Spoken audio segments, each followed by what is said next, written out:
On the world news, U.S. threatens sanctions over Myanmar's leader Aung San Suu Kyi detention.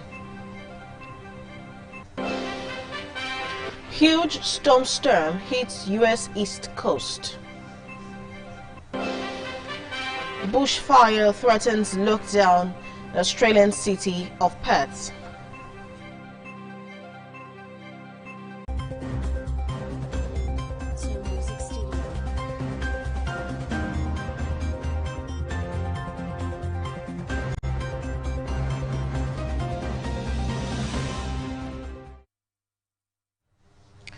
Good afternoon. Thanks for joining us on the World News. I am Daisy Leo Asikidi.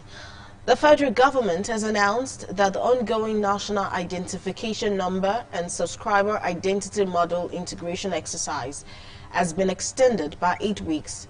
According to a statement made public today, the new deadline is now April 6, 2021. Director, Public Affairs, Nigerian Communications Commission, Ikechukwu Adinde, who disclosed this, said the extension was convened by the Minister of Communications and Digital Economy, Issa Pantami. The minister convened the message during the meeting of the Ministerial Task Force on NIN SIM registration, which held yesterday. The federal government has said every Nigerian was at great risk of contracting the COVID-19, declaring that everybody has to be vaccinated in order to defeat the pandemic. Chairman of the Presidential Task Force on COVID-19 and Secretary to the Government of the Federation, Bas Mustafa, disclosed this in Abuja during a sensitization meeting on COVID-19 vaccine introduction with the Christian Association of Nigeria and other Christian scholars. He said the arrival of vaccines has given hope to humanity that a solution has been found. He called on Nigerians to make themselves available for vaccination as soon as the exercise kicks off in the country.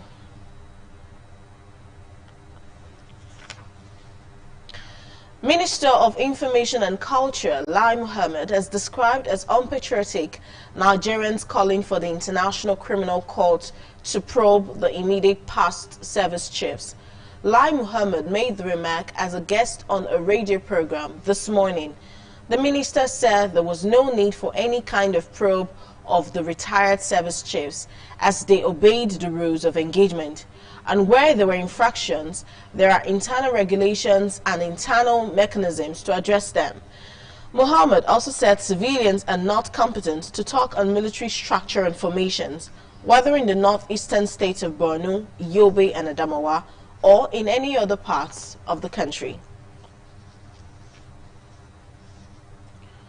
Schools resumed yesterday in Edo State in line with the directive of the state government. Adesewale to monitor the resumption in some schools in Benin City reports that there was strict adherence to COVID-19 protocols by students and teachers.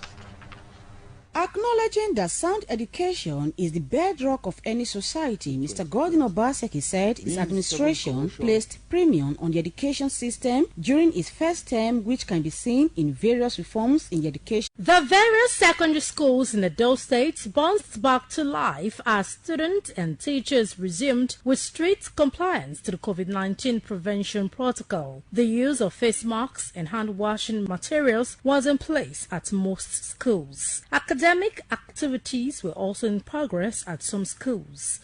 Roles are classified based on their origin structure. I'm happy, I'm very happy for the government to allow us to come to school.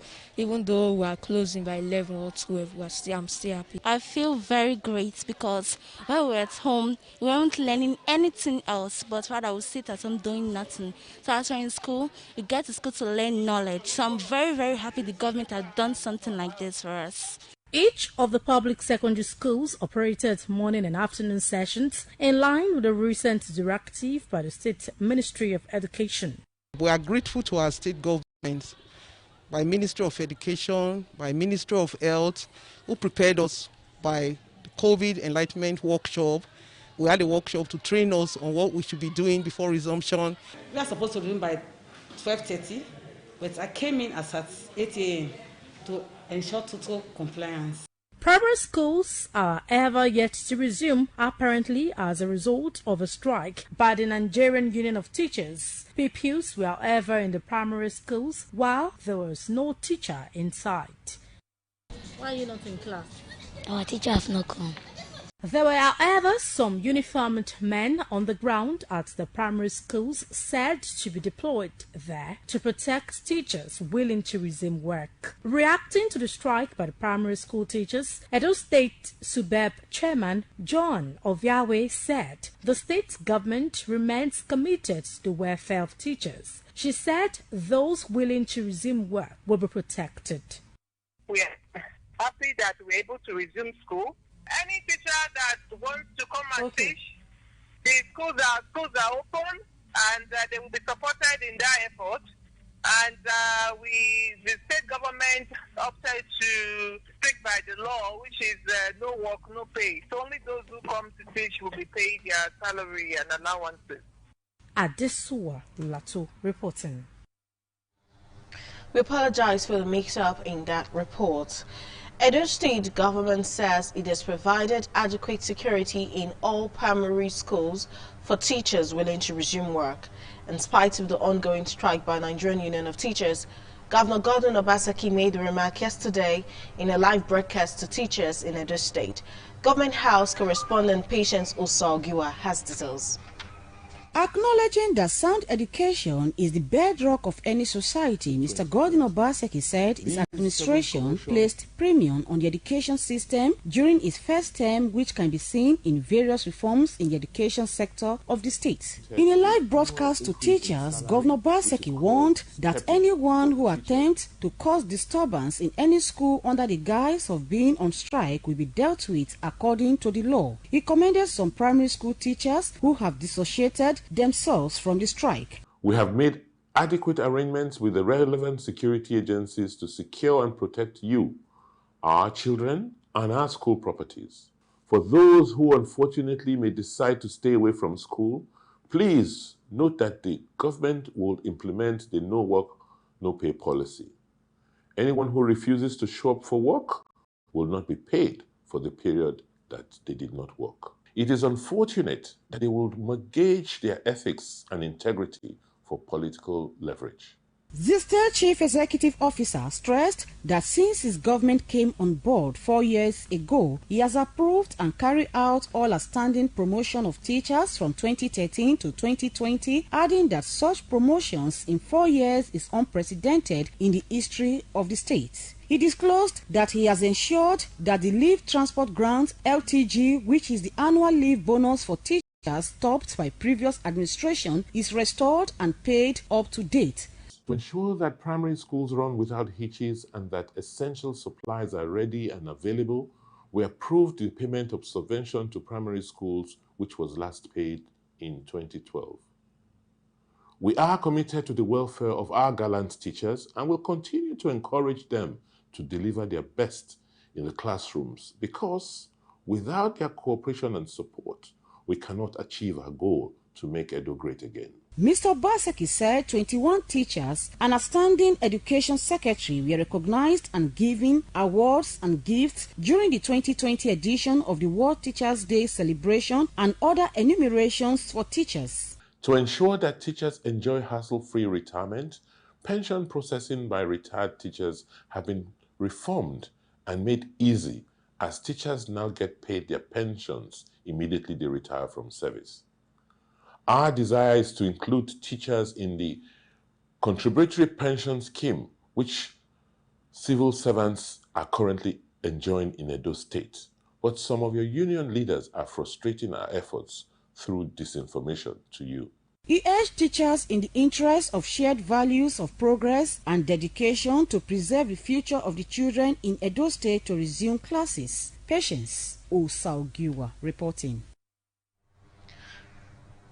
There seems not to be an end in sight to the crisis wrecking the education sector in Edo State, as teachers in the state have threatened to continue their strike until their demands are met.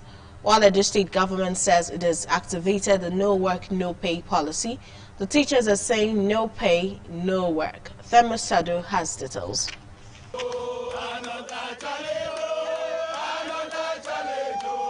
some aggrieved primary school teachers in Edo State under the aegis of Edo South Caucus of the NUT at the Communications Village, Independent Television and Radio, Igbosa, chanting solidarity songs. The teachers say their demands are simple and clear. The state government should meet their 10-point demands of improved welfare and other entitlements. The teachers say they are partners in progress with the Edo State government, a solidarity they have shown over the years. The primary school teacher said after several correspondence to the state government that went unanswered, they decided to go on with the strike until their demands are addressed. Teachers are on strike since 18th January 2021, no going back, till our 10-point agenda is made by the state government.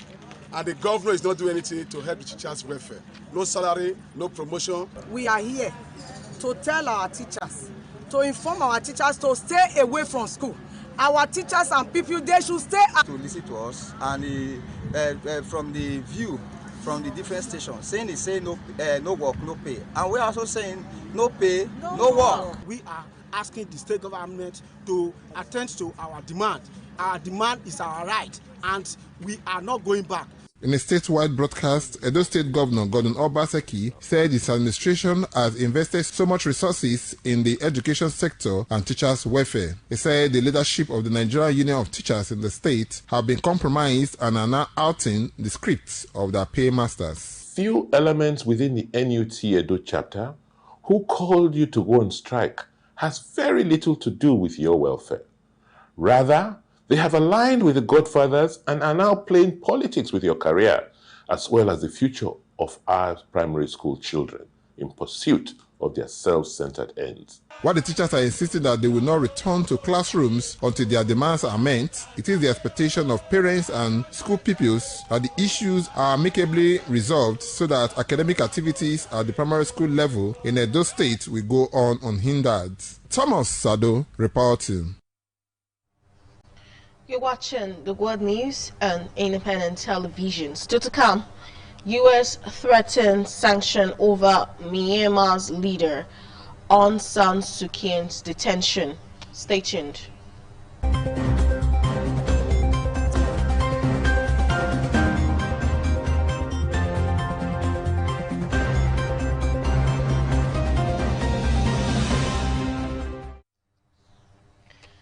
Thanks for staying with us.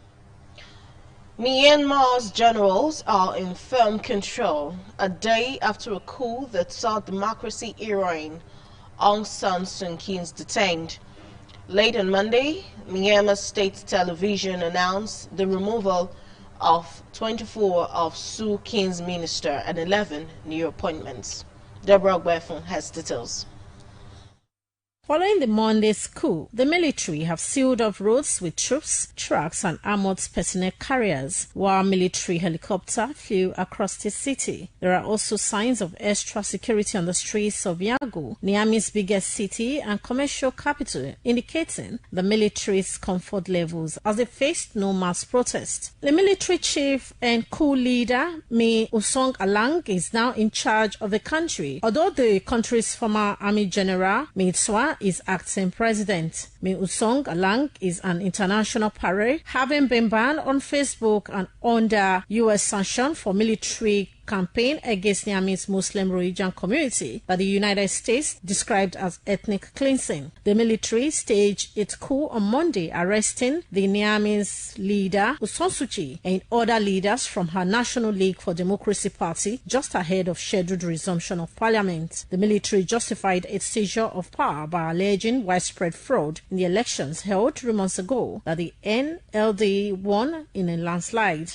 But U.S. President Joe Biden led the chorus of global outrage, calling for quick restoration of democracy and warning that Washington could impose sanctions. Internet across the country was also severely disrupted during the day and banks were briefly closed. But the Niamey's Bank Association said they will reopen today. Deborah Gwefun reporting.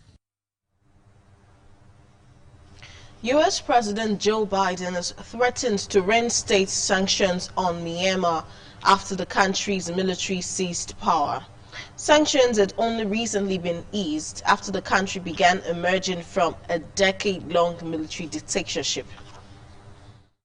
The U.S. threat to sanction Niamey is coming after the Niamey's military took control of the country and detained the de facto leader, Aung San Suu Kyi, and other politicians in that country, with the military saying that the state of emergency had been declared for 1 year and power transferred. In a statement, the U.S. President Joe Biden said force should never seek to overrule the will of the people or attempt to erase the outcome of a credible election. The U.S. had removed sanctions over the past decade as Myanmar progressed to democracy. However, President Joe Biden said removal of the sanctions could be urgently reviewed and maintained that the United States will stand up for democracy wherever it is under attack. Also, the UN Secretary General Antonio Guterres called the military's move a serious blow to democratic reforms and demanded for the immediate release of at least 45 people it's believed have been detained.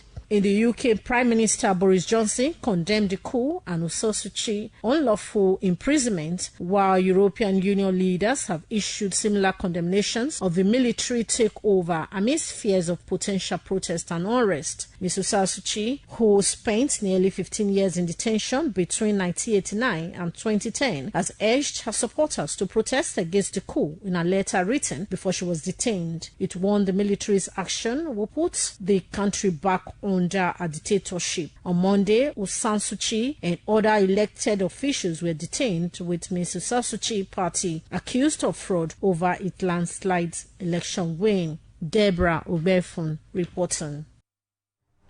Meanwhile, the United Nations Security Council said it will later today hold an emergency meeting to discuss the situation on Myanmar following the coup by the country's military.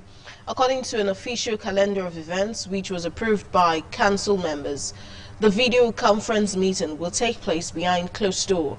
The United Nations Special Envoy for Myanmar, Swiss diplomat Christine Schraner Burgener, is expected to brief the council on the latest developments at the meeting. Myanmar's military seized power on Monday in a bloodless coup, detaining democratically elected leader Aung San Suu Kyi and other top politicians, sparking an international outcry.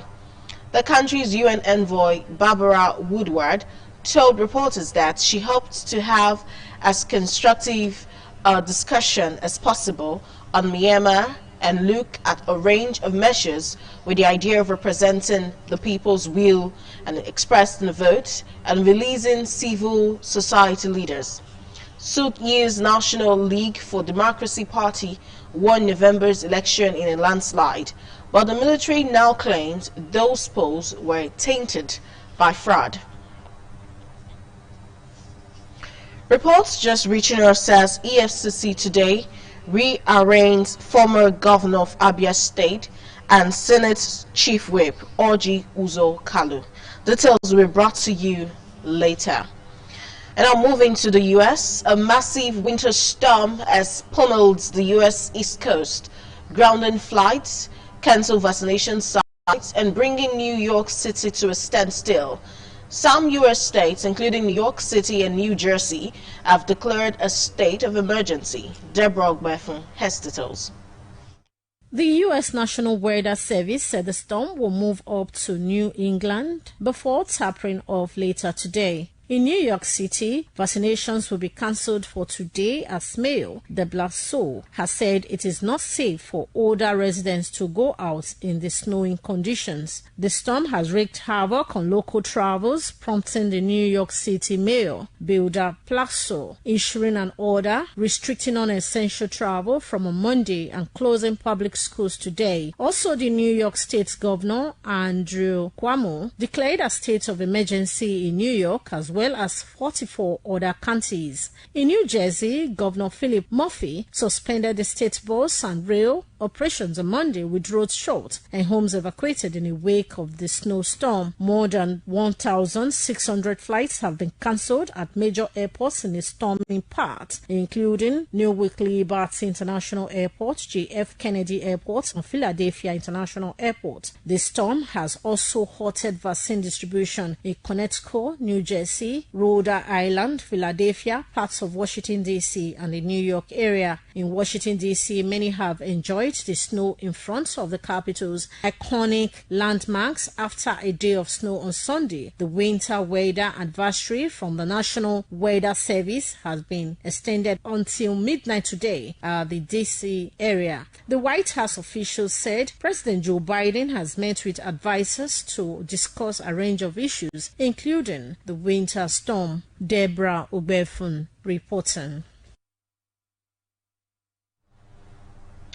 A bushfire raging outside the Western Australian city of Perth has forced nearby residents to evacuate as the city remains in a coronavirus lockdown.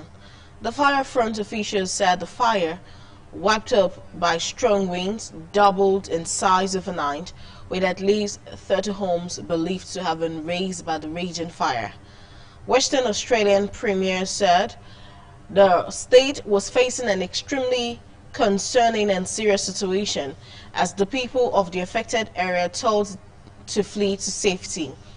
Western Australian Deputy Fire Commissioner Craig Walters said about 250 firefighters who are battling the blaze, but they're still struggling in the hot and windy weather. South Africa has taken delivery of its first shipment of coronavirus vaccines, paving the way to the first phase of inoculation in Africa's worst-hit country. President Cyril Ramaphosa received 1 million doses of Oxford AstraZeneca vaccine produced by the Serum Institute of India at Johannesburg's O.R. Tambo Airport.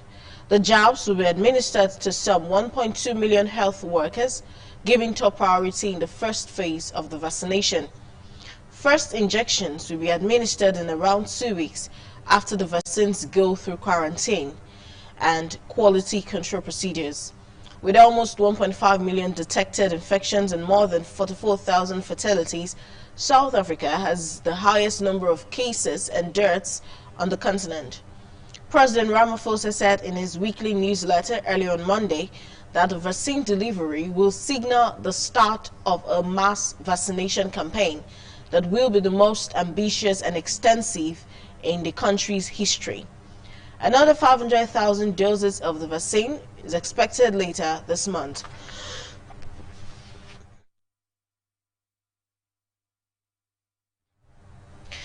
An online memorial to commemorate Indians who have lost their lives to COVID-19 has been launched by a group of doctors and social workers. The virtual memorial will allow family members and friends of the victim to pay their tributes. India has reported more than 154,000 COVID-19 deaths, but infections have dropped sharply in recent months. Social workers helped by doctors, health workers and journalists will help run the memorial. The memorial, named National COVID Memorial, was launched at the weekend by the COVID Care Network, a non-governmental organization led by a team of doctors in the eastern city of Kolkata. Tributes are already being posted on the site as families upload the death certificates of their loved ones or provide their phone numbers for verification.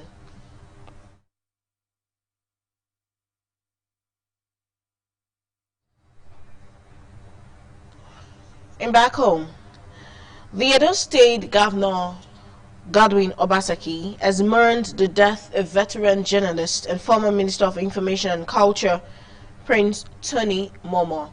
Obaseki, in a statement, celebrated the contribution of late Prince Momoh to the growth and development of Nigeria, describing him as a rare politician who spoke truth to power when it mattered the most.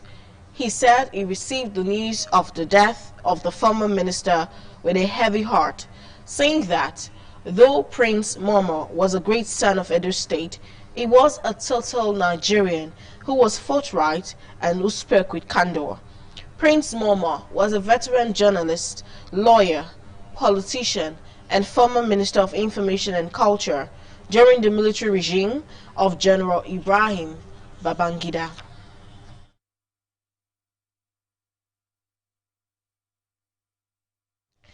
To end the world news, a look at our top stories. U.S. President Joe Biden has threatened to reinstate sanctions on Myanmar's after the country's military seized power. The massive winter storm has pummeled the U.S. East Coast, grounding flights, canceled vaccination sites, and bringing New York City to a standstill, plus a bushfire raging outside the Western Australian city of Perth has forced nearby residents to evacuate as the city remains in a coronavirus lockdown.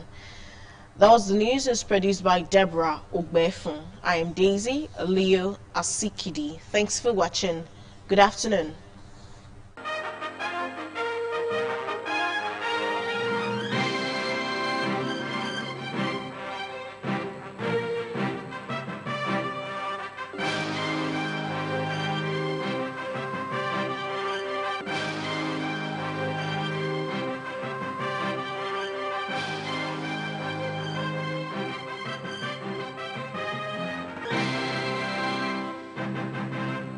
Independent television news, truly independent. My brother, my sister, my friend, you dey look for where you go chop go be like say you dey for house? Then no wahala yourself again. Home and Away restaurant. It don't come consider pepepe for Benin City for correct jollimentation. For Home and Away restaurant, we get all kinds of food wey sweet well whether an African black man or Oyibo continental. Our food always dey hot and fresh. And not be only that, now pay as your pocket reach. Our staff won't call, they sabi the work and then they friendly. What of the place we dey cook the food? Place quiet, well, and it's secure. And you go get place to park your car comfortably. As you fit sit down chop inside the restaurant, that's how we go fit carry the food come your house or office. Home and Away restaurant, they open from 8 a.m. to 9 p.m. Monday to Sunday. We there for number 1, Ikpokman Road, off Sapele Road, GRA, Benin City. You fit call us for 080-88191-281 or 090-160-32522. Home and Away restaurant, total satisfaction and more. My bad! What is wrong with you? Really, did they swear for you? Give me my final warning letter. Final what? Final what? Chef Nicole Mani Ekin no follow.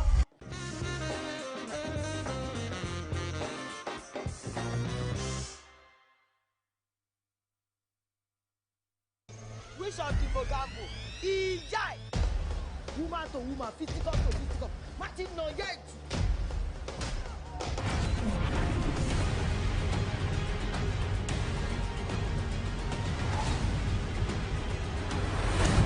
I've never been one for rules. The answer is always more.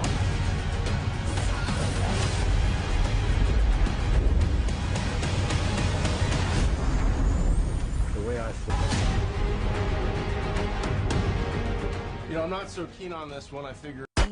If you see what Oyibo they take make fish, born plenty fish picking, then come make them grow, come harvest them, then dry them so they no sand at all. Now that kind of machine, we Food Limited get. Then fish farm went there for Ewodia near Ogba.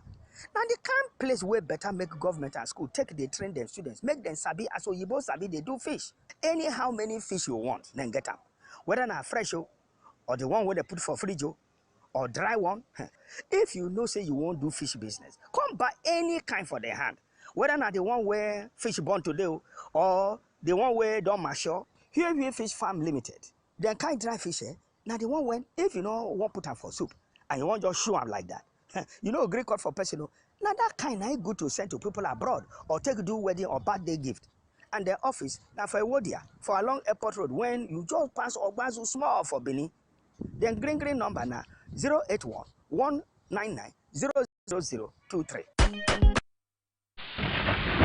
This is RTV. Certainly the best.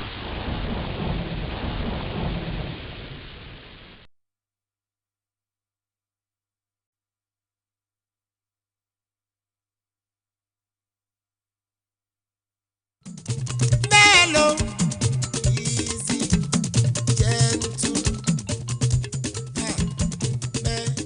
Mellow, mellow, mellow, mellow, mellow.